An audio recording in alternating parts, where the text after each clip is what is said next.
கிறிஸ்துவுக்குள் பிரியமானவர்களே, இயேசு கிறிஸ்துவின் நாமத்தினாலே இந்த நாளிலும் கூட அபுதாபி தேசத்திலிருந்து இந்த ஏப்ரல் மாதம் வாக்குத்தத்தத்தை நான் உங்களோடு கூட பகிர்ந்து கொள்ள என் தேவன் எனக்கு கொடுத்த இந்த கிருபைக்காக தயவிற்காக நான் தேவனுக்கு நன்றி நிறைந்த இருதங்களோட ஸ்தோத்திரங்களை ஏறெடுக்கிறேன். சென்ற மாதம் முழுதும் தேவன் நம்மளை பாதுகாத்தவர், ஏப்ரல் மாதத்திலும் நம்மளை பாதுகாத்துக்கொள்ள சித்தமுள்ளவராயிருக்கிறார். அருமையானவர்களே, ஏப்ரல் மாத வாக்குத்தத்தமாக ஆதியாகமம் 22ஆம் அதிகாரம் 12வது வசனம். அப்பொழுது அவர் பிள்ளையாண்ட மேல் உன் கையை போடாதே, அவனுக்கு ஒன்றும் செய்யாதே, நீ அவனை உன் புத்திரன் என்றும் உன் ஏகசுதன் என்றும் பாராமல் எனக்காக ஒப்பு கொடுத்தபடியினால் நீ தேவனுக்கு பயப்படுகிறவன் என்று இப்பொழுது அறிந்திருக்கிறேன் என்றார். ஆமேன், பிரைஸ் தி லார்ட். கர்த்தருடைய பிள்ளைகளே, இந்த நாளிலும் நீ தேவனுக்கு பயப்படுகிறவன் என்று அறிந்திருக்கிறேன் என்று சொல்லி, அருமையானவர்களே, இன்றைக்கு இந்த வார்த்தை உங்களுக்காக தான் வருகிறது. இங்கே இந்த வசனத்தை வாசிக்கும் போதே உங்களுக்கு தெரியும், ஆபிரகாமை குறித்து தேவன் சொல்லுகிறார் என்று சொல்லி. ஆபிரகாம் என்று சொன்னாலே விசுவாசத்தின் தகப்பன் இல்லையா? அவர் கீழ்ப்படிதல் உள்ளவர் என்று உங்களுக்கு தெரியும். இந்த ஆபிரகாமை பார்த்து தேவனுடைய தூதன் சொல்லுகிறார், நீ தேவனுக்கு பயந்தவன் என்று சொல்லி இன்று இப்பொழுது எங்களுக்கு தெரிந்திருக்கிறது என்று சொல்லி, அறிந்திருக்கிறது என்று சொல்லி.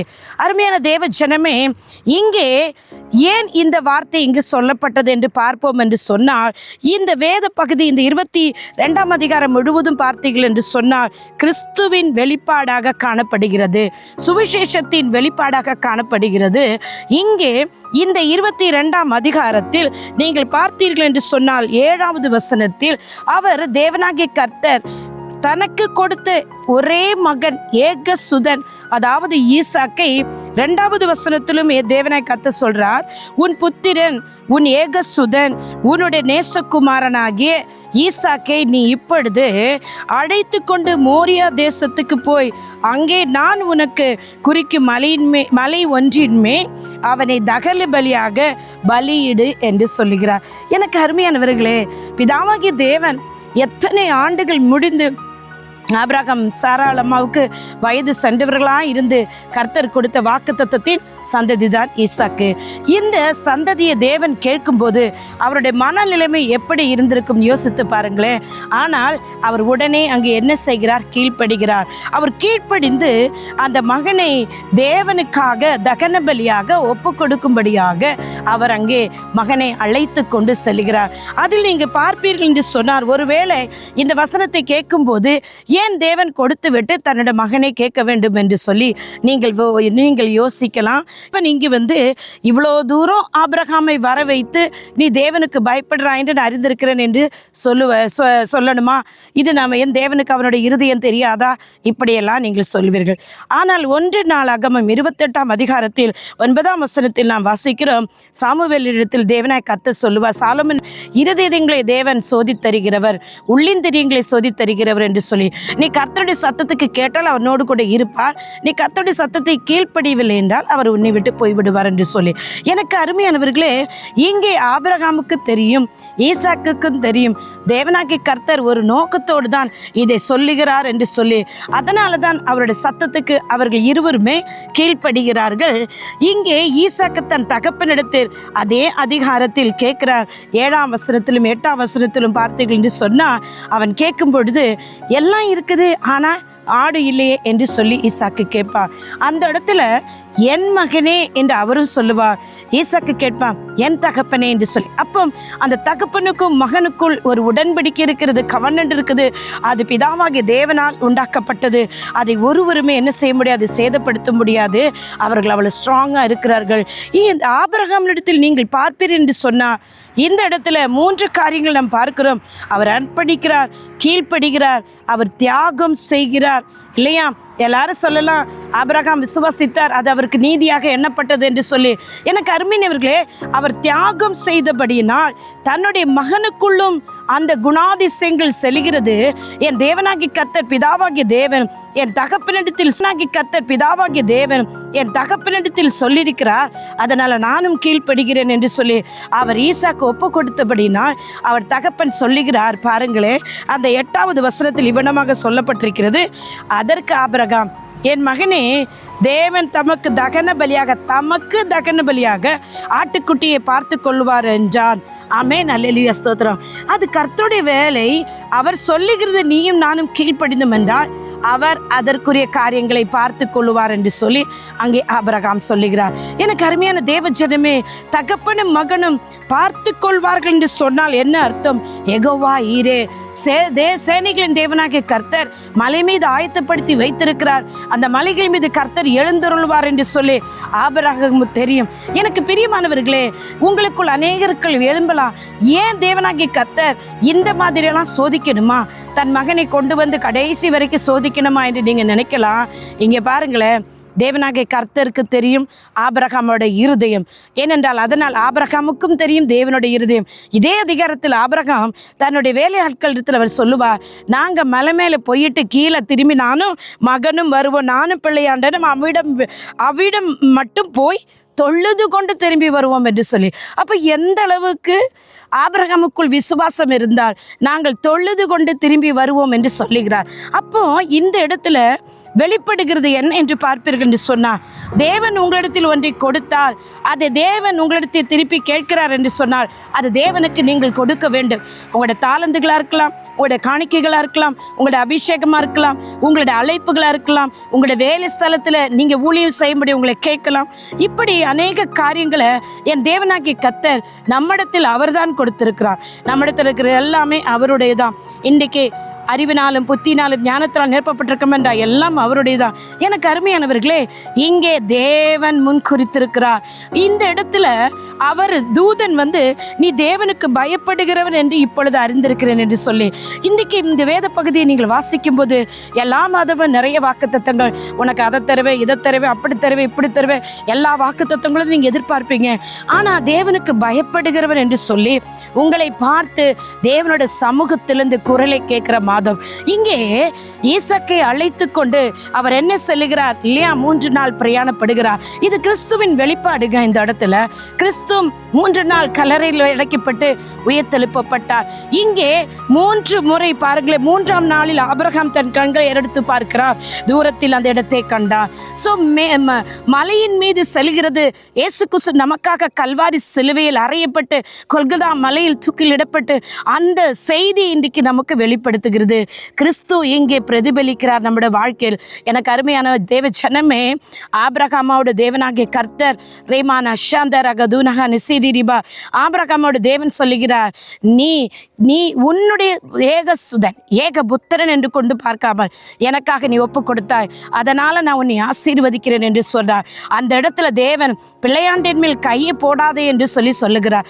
சோதித்து பார்ப்பதற்கு இது நேரமா என்று நீங்க நினைக்கலாம். இல்லை, ஆவிக்குரிய ஆசீர்வாதங்கள், ஆவிக்குரிய வளர்ச்சியை தாங்க தேவன் பார்க்கிறார். ஆபிரகாமுடைய உடல் வளர்ச்சி அவர் பார்க்கவில்லை, ஆபிரகாமுடைய ஈசாக்குடைய ஆவிக்குரிய வளர்ச்சி தாங்க பார்க்கிறார்.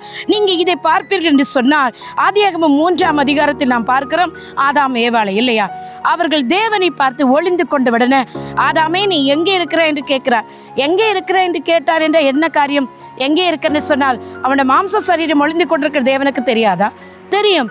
ஆனால் அங்கே அவன் ஆவிக்குரிய ரீதியில் அவன் எங்கே ஒளிந்திருக்கிறான், எந்த இடத்துல இருக்கிற என்று தேவன் கேட்கிறார். எனக்கு அருமையானவர்களே, ஆவிக்குரிய ரீதியில் இங்கு பார்த்தீர்கள் என்றால் ஆபிரகாம் தொடக்க முதலே தேவனுக்கு அவருடைய வார்த்தைக்கு கீழ்ப்படிந்தது மட்டுமில்லாமல் பயந்தார். தேவன் மேலே வர சொல்லிட்டாரு, நான் மேலே வரணும், நான் போகணும், என் பிள்ளையாண்ட கூட்டிகிட்டு போகணும். அந்த பயம், கர்த்தருக்கு பயப்படுற பயம் அவரோடு கூட இருந்தபடினால் அவரை சூழ பாளையம் இறங்கி தூதர்கள் பாதுகாத்து கொள்வார்கள் என்று நம்ம வேத பகுதிகளை வாசிக்கிறோம் அல்லவா. அந்த வேத பகுதிகள் பாருங்க, தூதர்கள் அங்கே வந்து பேசுகிறார் ஆபிரகாமோடு, தூதன் வந்து பேசுகிறார். இன்னைக்கும் இந்த மாதம் தூதர்கள் உங்கள் வீடுகளில் ஏறுகிறதும் இறங்குகிறதுமா இருக்க வேண்டும். ஏனென்றால் தேவன் ஆசீர்வதித்து கொடுத்த ஈசாக்கு, தேவன் அந்த ஈசாக்கை கொடுக்கும்படதே சொல்லிவிட்டார் அல்லவா, இவன் உன்னுடைய சந்ததி, இவனை கொண்டு உன்னை பெரிய ஜாதியாக்குவேன், நீ 1000 இல்லையா வானத்து நட்சத்திரங்களை போலும் கடற்கரை மணலை போலும் உன்னை ஆசீர்வதிப்பேன், நீ பலுகி பெருகுவாய் எல்லாம் தேவன் சொன்னார். அதெல்லாம் ஆபிரகாமுக்கு தெரியும், அவருக்கு விசுவாசம் இருந்தபடினாலதான். நீங்க பார்த்தீர்கள் என்று சொன்னா எபிரேயரில் வசனம் சொல்லப்பட்டிருக்கிறது அல்லவா, யோவான் 8:56 இந்த வசனம் சொல்லப்பட்டிருக்கிறது, உங்கள் பிதாவாகிய ஆபிரகாம் என்னோட நாளை காண ஆசையாயிருந்தான், கண்டு கலிகூர்ந்தான் என்றார். ஆமேன், அல்லேலூயா, ஸ்தோத்திரம். ஆபிரகாமுக்கு தெரியும் தேவனாகிய கர்த்தர் நிச்சயமாக அவர் மரித்தோரிலிருந்து உயிரோடு எழுப்ப வல்லமையுள்ளவர், சித்தமுள்ளவர் என்று சொல்லி இந்த இடத்துல தேவன் அவன் கீழ்ப்படுகிறது தான் பார்க்கிறாரு. கீழ்ப்படிந்து அவன் ஒப்பு கொடுத்தாரு, விசுவாசித்தாரு. அவர் விசுவாசத்தின் தந்தை ஆனபடினால் கீழ்ப்படிந்து ஒப்பு கொடுத்தபடினாலதான் நீ தேவனுக்கு பயப்படுகிறவன் என்று சொன்னார். இங்கே தேவனுக்கு பயப்படுகிற பிள்ளைகளுக்கு சகலம் நன்மைக்கு எதுவாய் நடக்கும். நீங்கள் பார்ப்பீர்கள் என்றால் உபாகமம் 27-28 அதிகாரம் வாசிப்போம் என்று சொன்னார். கர்த்தர் அங்கே சொல்லுகிறார், உங்கள் களஞ்சியங்கள் ஆசீர்வதிக்கப்படும், உங்கள் எண்ணெயை ஆசீர்வதிக்கப்படும், வீட்டில் எல்லா ஆசீர்வாதங்கள் இருக்கும். போகையிலும் ஆசீர்வதிக்கப்பட்டிருப்பார்கள், வருகையிலும் ஆசீர்வதிக்கப்பட்டிருப்பீர்கள், உங்கள் கற்பத்தின் கனிகள் ஆசீர்வதிக்கப்பட்டிருக்கும் இல்லையா, உங்களுக்கு சமாதானம் உண்டாகும் என்று சொல்லி 27-28 அதிகாரம் ஆசீர்வாதங்கள் சொல்லிக்கொண்டே போகிறார். கர்த்தருக்கு பயப்படுகிறவர்களுக்கு எல்லா ஆசீர்வாதங்களையும் அவர் ஏற்கனவே ஆயத்தப்படுத்தி வைத்திருக்கிறார். எனக்கு பிரியமானவர்களே, இங்கே கர்த்தருடைய இருதயத்துக்கு பிரியமானவர் என்று சொல்லி ஆபிரகாமை மட்டுமல்ல தானியேலை பார்த்தீர்கள் என்று சொன்னால் அந்த இடத்தில் தேவதூதன் வந்து சொல்லுகிறார், கர்த்தருக்கு பிரியமானவனே என்று சொல்லி. அப்போ தேவனுடைய சத்தத்திற்கு கீழ்ப்படுகிறவர்கள், தேவனுடைய சித்தத்துக்கு ஒப்பு கொடுக்கிறவர்கள் பரலோகத்திலிருந்தே செய்தி வருது. எப்படி தூதர்களும் வந்து கர்த்தருக்கு பிரியமானவனே என்று கூப்பிடுகிறார்கள். இன்றைக்கு கீழ்ப்படிந்து நடக்கிற தாய் தகப்பன், நீங்கள் உங்கள் பிள்ளைகளையா இருக்கட்டும், உங்களையா இருக்கட்டும், தேவன் இந்த வசனத்தின் மூலம் அவர் கேட்கிறாரா, அவருக்கு கொடுங்கள். உங்களை ஊழியத்துக்கு அழைக்கிறாரா, ஒப்பு கொடுங்கள். உங்கள் பிள்ளைகளை ஊழிய அழைப்பு இருக்கிறதா, இல்லை பிள்ளைகளை ஊழியத்திற்கு என்று பொருத்தனை பண்ணியிருக்கிறீர்களா, ஆராய்ந்து பாருங்கள், சுய பரிசோதனை செய்து பாருங்கள். நிச்சயமாக தேவனாகிய கர்த்தர் உங்களோடு கூட இந்த வசனத்தின் மூலம் பேசுவாருங்க. கீழ்ப்படுகிறவர்களை தான் இங்கே சொல்லப்பட்டிருக்கிறது, நீ தேவனுக்கு பயப்படுகிறவன் என்று சொல்லி.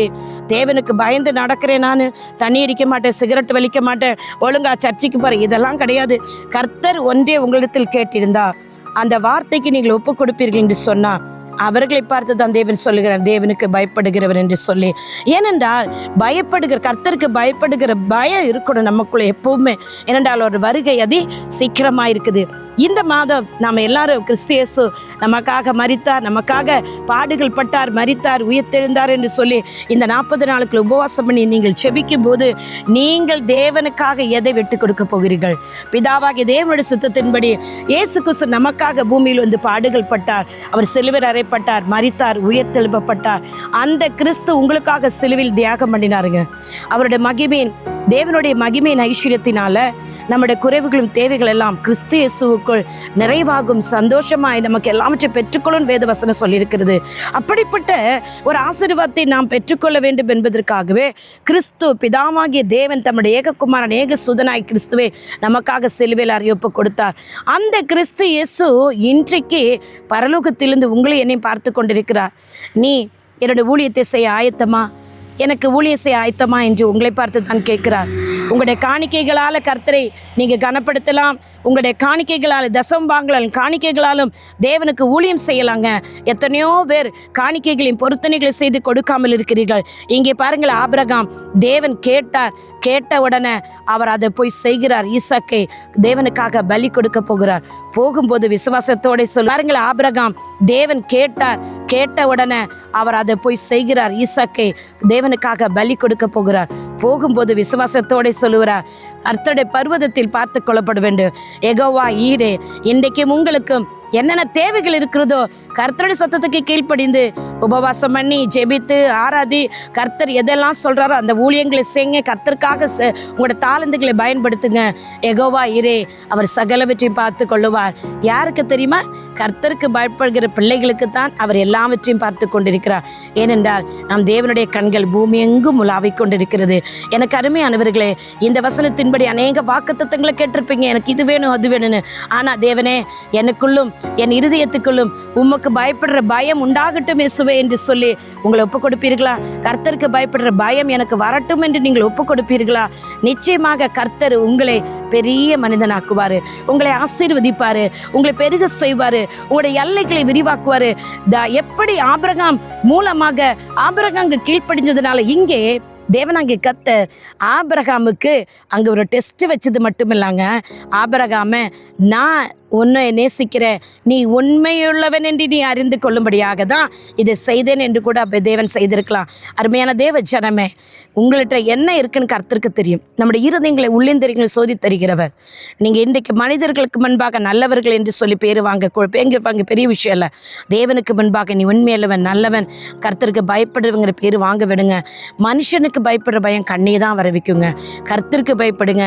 அது உங்களை பூமியின் எல்லை எங்கு கொண்டு செல்லுங்க, எல்லா திசைகளும் கொண்டு செல்லும்.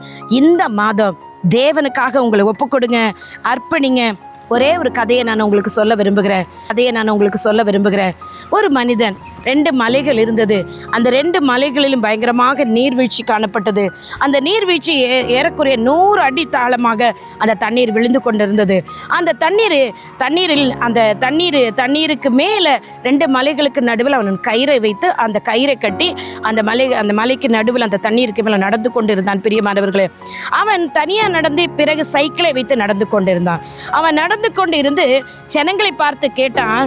அதை பார்த்து ஆர்ப்பரித்து கொண்டு சந்தோஷப்பட்டு கொண்டு ஜனங்களை பார்த்து கேட்டான், இந்த சைக்கிள்ல நான் ஒரு மனிதனை வைத்து அந்த பக்கத்துல இருந்து இந்த பக்கம், இந்த பக்கத்துல அந்த பக்கம் கொண்டு வர முடியும் நீங்க நினைக்கிறீங்களா என்று கேட்டான். எல்லாரும் கூச்சலிட்டாங்க. ஆமா, முடியும் என்று சொல்லுகிறார்கள். ஆனால் அவன் அதற்கு பிறகு என்ன கேட்டான் தெரியுமா? முடியும்னு சொல்றீங்களே, நீங்கள் யாராவது ஒருத்தவங்க வந்து இந்த சைக்கிள் ஏறுங்க, நான் உங்களை இந்த பக்கத்துலேருந்து அந்த பக்கம் கொண்டு போகிறேன்னு சொல்லி. அருமையான தேவ ஜனமே, அவர்கள் யாருமே வாயை திறக்கவே இல்லை. அப்படியே அமைதியாகி விட்டார்கள். இங்கே நீங்களும் நானும் என்ன பார்க்கிறோம்? அவர்களுடைய விசுவாசம் செத்த விசுவாசம் இல்லை.